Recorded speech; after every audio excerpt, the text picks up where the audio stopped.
Sorry guys, I was just having a dream about the new update.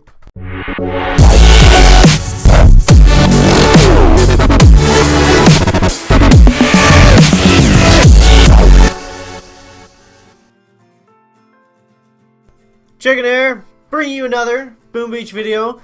In today's video, guys, we're going to be talking about the chicken's dream update, guys. So this would be like, this isn't going to be realistic at all. It's just like the best things that I would want to see come to the game, stuff that I would get excited about, and I think you guys would too. Basically, kind of like, I haven't necessarily pulled together everyone's thoughts or anything, but I think I have a good idea on what everyone would want. So let's just dive right into it, guys. So number one, we have to get Task Force versus Task Force. Now, they have hinted at this in the past. This is probably the most realistic of everything I'm going to say here. I think it has to come to the game, guys. I think it can do for Boom Beach what it did for Clash of Clans, and just like make like a new part, whole new aspect of the game. Like it would be super exciting. I think it's a really deep gameplay element in Clash of Clans. Like you could literally like just play the game for Clan Wars, and that would be kind of what I hope that they would do with Boom Beach, is make it so there would be people that would be like hardcore Task Force players, hardcore Operation players, and hardcore Task Force Wars players. I think that's kind of the route that they could go with it, and I've gotten more in depth on exactly what I would want to see from a Task Force versus Task Force in another video. So if you haven't seen that yet, make sure to check that out if you're more interested to hear my thoughts on exactly how the specific mechanics would work and everything. But yeah, so Task Force versus Task Force would be huge. That would be like one of my number one things. I think another cool idea to involve Task Force in would be Task Force ranking for daily events and stuff. So how this would work, guys, is like you would have a little mini leaderboard for the day. Like say it's today, like Dr. Terror or like Imitation Game.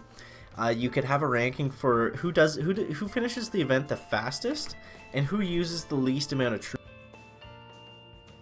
With using Scorchers and tanks is going to be, say everyone does it flawlessly. A guy using Scorcher and tanks would actually, that doesn't make sense. That wouldn't work that way, because I think everything's the exact same capacity when it's completely full. But you know what I mean. A guy using Scorchers is going to be harder off than a guy using like a rifleman or whatever. However that works out. But like obviously it would go by troop losses more than anything. So I think that would be really cool, and it would get people more excited to do the events. It would just add like a little competitive element to it, which I think would be really awesome.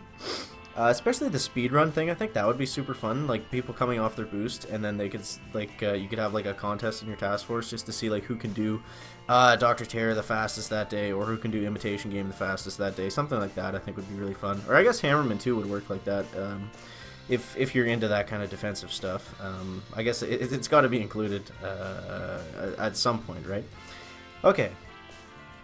So the next one here is a crystal bonus for weekly intel reached. So this would be like different levels of intel you reach for the week. You would get like a specific crystal bonus. Like say you get 60, that's 1, 80, that's 2, 100, that's 3, 120, that's 4, 140, that's 5, like something like that. I think a crystal bonus for the amount of intel that you earn would be a really cool way to get more people excited about intel, because the intel grinding sucks. Like there's no way around it. It sucks. It's not fun. It's annoying. If you want to do the best operations and be in the best task force, you have to intel grind, and there's no way around it right now. So I think this would be a good way to reward those players, because they are mostly concerned about power powder and power stones, and that would be a really good way to involve them, let them know that you're aware of what they're doing, and here's a little bonus for doing that and being the best at it.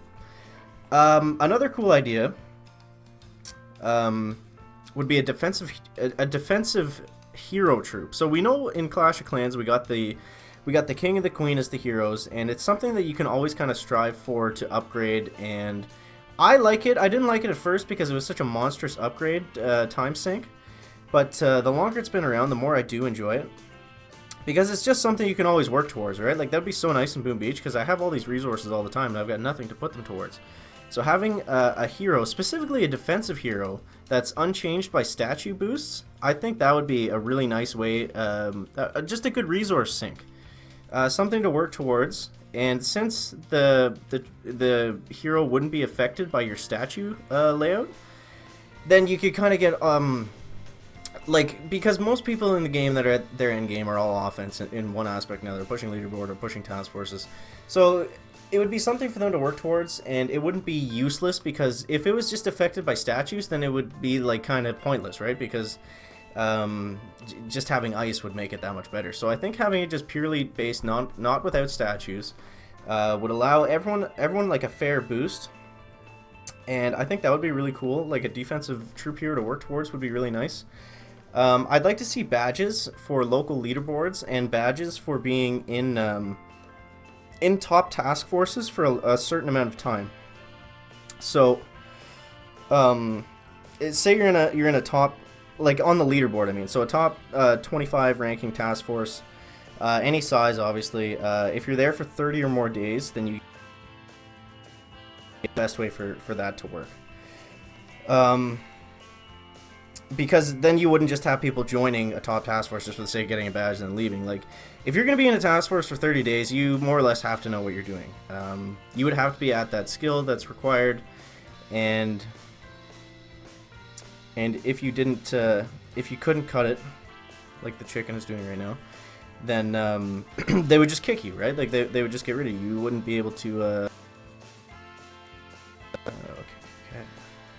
So I think that would be really cool. People love their badges, so that would just be a neat way to kind of integrate it into task forces. And again, it's just like the other people's end game, right? That it includes it. It's not just here's your badge for global leaderboard pushing, because that's kind of a huge mess right now. I'll get into that in another video for sure.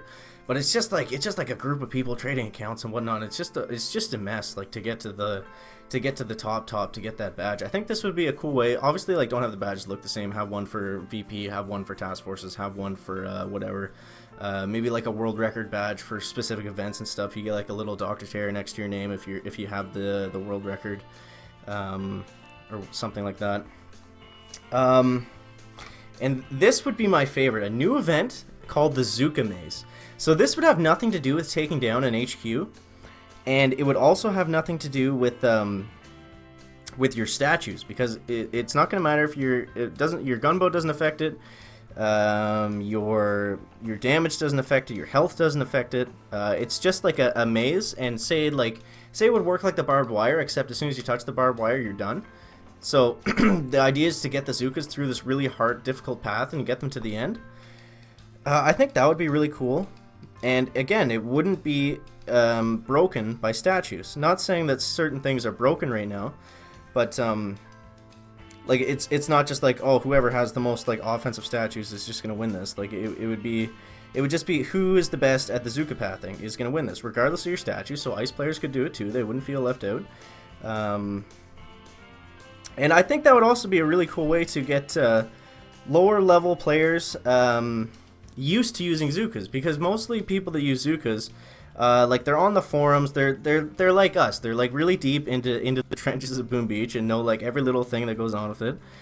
So this would just be a cool way to get those kind of people involved in the game, in like the higher end gameplay, and get them used to using Zookas in operations and stuff.